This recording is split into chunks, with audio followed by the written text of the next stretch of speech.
ছোট ছোট পাহাড়ি আনারস খেতে যেমন মিষ্টি, ছোট ছোট, দেখতে অনেক সুন্দর লাগে। আজকে আমি পাহাড়ি আনারসগুলো হাতে বানিয়ে খাবো, কিনে খাবো না, আপনাদের সঙ্গে শেয়ার করব। আসসালামু আলাইকুম, কেমন আছেন সবাই? এফডি ব্লগের পক্ষ থেকে সবাইকে অনেক অনেক ভালোবাসা ও অভিনন্দন রইল। প্রথমে একটা ডো তৈরি করে নিব। একটু পানি গরম দিলাম, স্বাদ মতো লবণ দিয়ে দিলাম। টকবক করে যখন পানিটা ফুটে যাবে তখন আমি এখানে চালের গুঁড়াটা দিব। চালের গুঁড়া দিয়ে আসলে আনারস রেসিপিটা অনেক সুন্দর হবে, খেতেও মজা লাগবে। ভালোভাবে একটা ডো বানিয়ে নিব, কিছু সময় রেস্টে রেখে দিব। এপাশে আমি আর একটা কড়াইতে খেজুরের গুড় দিব, পাটালি গুড় দিব, স্বাদ মতো লবণ দিব, দিয়ে নারকেল কোড়া দিব। নারকেল কোড়া দিয়ে সুন্দর একটা পুর তৈরি করব।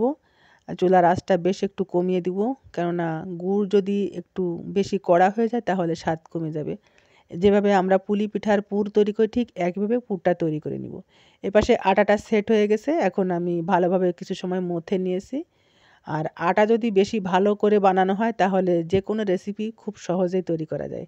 আমার এখানে খুব সুন্দরভাবে সেট হয়ে গেছে। ছোট ছোট করে লেচি কেটে নিয়েছি, আর ছোট্ট এক টুকরো লেচিতে আমি একটু ফুড কালার দিয়েছি, গ্রিন। এটা অপশনাল, আপনারা দিতেও পারেন, নাও দিতে পারেন।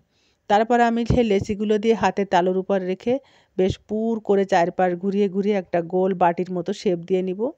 তারপর যে আমি নারকেলের গুড় দিয়ে একটা পুর তৈরি করেছি, পুরটাকে এর ভিতরে দিয়ে চারপাশ দিয়ে ভালোভাবে আমি চেপে একদম বন্ধ করে দিব, যেন কোনো প্রকার এখানে লিক না হয়।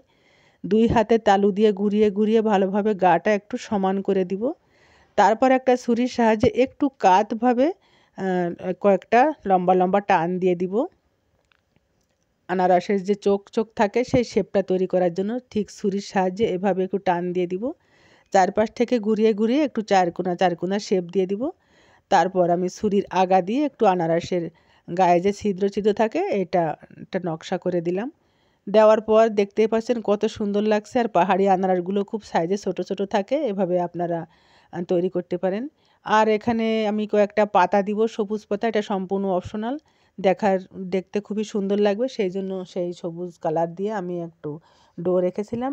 ছোট ছোট করে আমি লম্বা লম্বা শেপ দিয়ে একটু আঙুলের মাথা দিয়ে চেপে ছুরির আগা দিয়ে একটু পাতা শেপ দিয়ে ঠিক মাঝখান বরাবর আমি ওখানে একটু ছুরির আগা দিয়ে ছিদ্র করে সেখানে ঢুকিয়ে ভালোভাবে আঙুল দিয়ে একটু চেপে দিব। এখানে আমি 4-5টা করে পাতা দিয়েছি, এখানে আপনারা চাইলে অনেকগুলো করে পাতা দিতে পারেন। খুবই সুন্দর লাগে, সেই জন্য দেখতে ভালো লাগা মানে কি, যেটা দেখতে ভালো লাগে সেটা খেতেও তো ভালো লাগে। এইভাবে তৈরি করলাম। আপনারা আমার ভিডিওগুলো যারা ইউটিউব থেকে দেখছেন তারা অবশ্যই একটু সাবস্ক্রাইব করবেন, যারা ফেসবুক থেকে দেখছেন বেশি ভালো লাগলে অবশ্যই লাইক কমেন্ট শেয়ার দিয়ে পাশে থাকবেন। এইভাবে আমি প্রত্যেকটা আনারস তৈরি করছি। আর পাহাড়ি আনারসের শেপটাই হয়ে গেছে। আমি প্রথমে মনে করেছিলাম খুবই কঠিন, আমি হয়তো পারবো না, তবে দেখলাম এটা আসলে খুবই সহজ। যে কেউ আপনারা একবার হলেও বাসায় ট্রাই করে দেখতে পারেন। খেতে তো অসাধারণ লোভনীয় স্বাদ, আর দেখতে বেশি ভালো লাগে। কথায় আছে না, যেটা দেখতে ভালো লাগে সেটা খেতেও ভালো লাগে, সেই জন্য আপনাদের সঙ্গে শেয়ার করলাম। আর এখন আমি প্রত্যেকটা আনারসের পাতা তৈরি করা হয়ে গেলে এখন কিভাবে ভাজবো সেটা দেখাবো। এটা কিন্তু ভাপে দিয়ে খেতেও খুবই ভালো লাগে, দেখতে অনেক সুন্দর লাগে। যারা ভাপে দিয়ে খেতে পছন্দ না করেন তারা তেলেও ভেজে খেয়ে নিতে পারেন। আবার যারা তেলে ভাজা খাবার খেতে পছন্দ না করেন তারা ভাপে দিয়ে খেতে পারেন। শরীরে যাদের যেটা প্রয়োজন, যে যেমনভাবে খেলে ভালো হয় ঠিক একইভাবে আপনারা খেতে পারেন। দেখতেই পাচ্ছেন আমি প্রত্যেকটা একইভাবে তৈরি করলাম। তেলে ভাজাটা কয়েকদিন ঘরে রেখে খাওয়া যায়, আর ভাপে দেওয়াটা গরম গরম খেতে বেশি ভালো লাগে। অনেক লোভনীয় একটা কালার আসে, খেতে তো আসলে খুবই মজা লাগে। দেখেন তৈরি হয়ে গেল মাত্র 1 বাটি চালের গুঁড়া দিয়ে কতগুলো আনারস।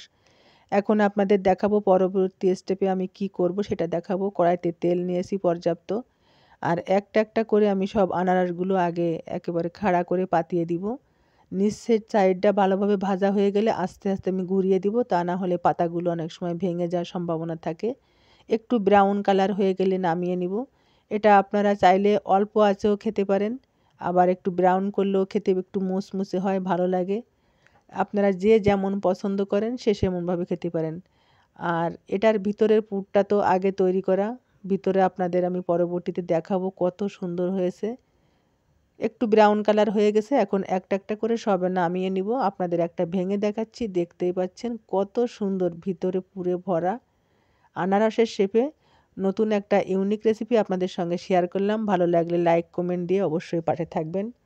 সবাইকে অনেক অনেক ভালোবাসা ও অভিনন্দন রইল।